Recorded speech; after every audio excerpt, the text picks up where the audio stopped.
पकड हा पॉइंट करतो. हां हां मी घेऊ का? नाही बोलायचं. चालेल ना आपल्याला. आज सकाळी आपण एक ट्विट केलं आदित्यच्या संबोधून.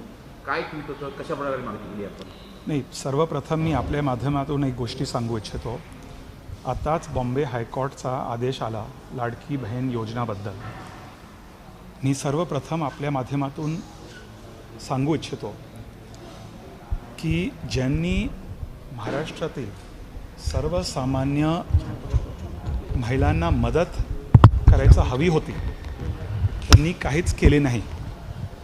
आणि आता मुख्यमंत्री साहेबांच्या नेतृत्वाखाली, उपमुख्यमंत्री साहेबांच्या नेतृत्वाखाली महायुती सरकार महाराष्ट्रातील ग्रामीण आणि शहरी विभागात सर्वसामान्य महिलांचा हात आणखी बळकट करण्यासाठी लाडकी बहीण योजनेच्या माध्यमातून प्रयत्न करीत आहेत. पण ज्या लोकांनी काहीच केले नाही ते कोर्टात जाऊन ही लोकप्रिय योजनाला बंद करण्यासाठी प्रयत्न करत आहे.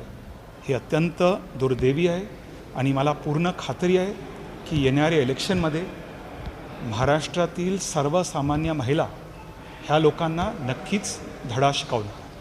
सर, आदित्य ठाकरेंच्या संदर्भात तुम्ही एक ट्विट केलं होतं, त्याबद्दल काय सांगाल? बघा, मी एक गोष्टी सांगू इच्छितो आणि आत्मविश्वासाने सांगू इच्छितो की वरळी, मी जेव्हा खासदार होतो तेव्हा वरळी माझ्या मतदारसंघाचा हिस्सा होतो आणि वरळीमध्ये महाराष्ट्रातील सर्वसामान्य मराठी माणूस, मूळ रहिवासी, कोळी समाज असो, बिर्डी चाळीत राहणारे पोलीस कर्मचारी असो राहतात. आपल्या सर्वांना याचा खूप गर्व आणि अभिमान आहे. पण त्या विभागातील, मी शनिवारी माझा राऊंड होता बिर्डी चाळीमध्ये, त्या विभागातील सर्वसामान्य मराठी माणसांचा एकमेव उद्दिष्ट आहे की आपल्या सर्वांना कायमस्वरूपी घरं पाहिजे. आणि आपल्याला फेसबुक मुख्यमंत्रीची गरज नाही. लोकांनी मला स्वतः सांगितलं, आपल्याला ट्विटर आमदारची गरज नाही. आपल्याला जमिनीवरचे नेते हवे आहेत जे आपल्याला न्याय देतील. आणि मी आज आपल्या माध्यमातून आत्मविश्वासाने सांगू शकतो की अरविंद सावंतजी ह्या लोकसभा इलेक्शनमध्ये फक्त त्यांना 6,000 मताचं लीड मिळालं. वरळीमध्ये जिथे आदित्य ठाकरेजी स्वतः आमदार आहे, ज्या विभागातील 2 MLC आहे, 1 उभाटाचा खासदार आहे, तरी वरळीची जनताला आता बदलाव, परिवर्तन पाहिजे.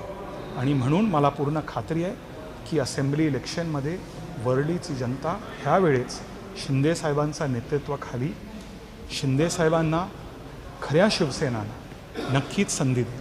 सर, याच्यावरच अरविंद सावंत यांनी सांगितलं की फ्रॉम नोवेअर तुम्ही आता आवाज करताय. तुम्ही कोरोनाच्या काही कुठे होतात जेव्हा कोरोनाचा मी एक गोष्टी सांगू इच्छितो. तुम्ही आता पण सोशल मीडियावरती पहा, मी तेव्हा खासदार नव्हतं तरी मी कोरोनाच्या वेळेस सर्वसामान्य लोकांना मदत करण्यासाठी मी काम केले.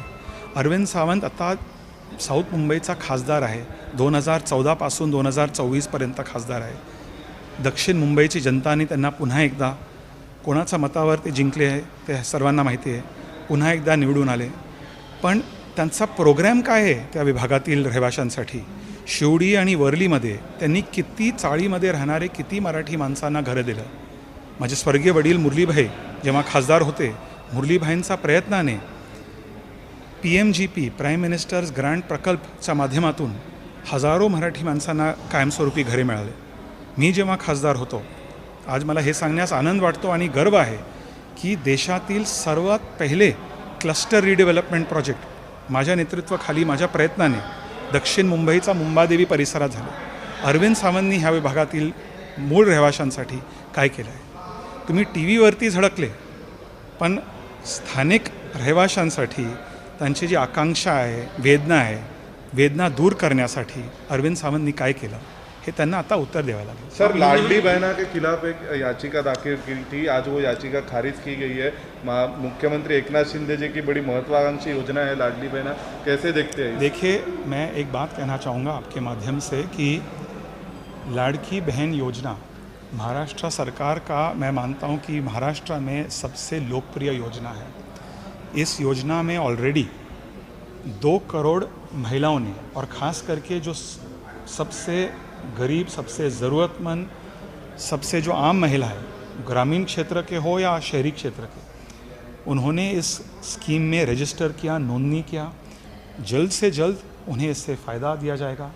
बहुत अफसोस की बात है कि जिन लोगों को महाराष्ट्र के सामान्य सबसे ज़रूरतमंद महिलाओं के लिए, उनके हाथों को अधिक मजबूत करने के लिए, उन्हें आत्मनिर्भर बनाने के लिए जिनको काम करना चाहिए था, उन्होंने कुछ किया नहीं।